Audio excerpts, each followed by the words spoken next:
ये छंगामांगा जंगल में जो फॉरेस्ट पार्क है, जिसको महताबी झील भी कहते हैं, इसे आलमोस्ट 1 साल के लिए बंद कर दिया गया है।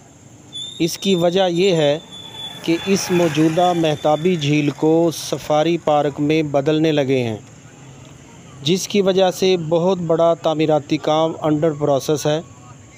तो आने वाले सयाहों और विज़िटर्स को इस मौजूदा पॉइंट से, जो आप स्क्रीन पे मुलाहिज़ा कर रहे हैं, इस पॉइंट से आगे नहीं जाने दिया जा रहा।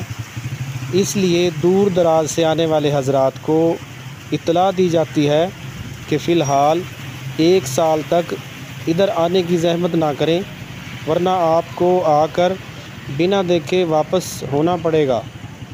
तो इस वीडियो को ज़्यादा से ज़्यादा शेयर करें ताकि ज़्यादा से ज़्यादा लोगों को इत्तला मिल सके और आने वाले विज़िटर हज़रात का आने जाने का वक्त और पैसा बच सके।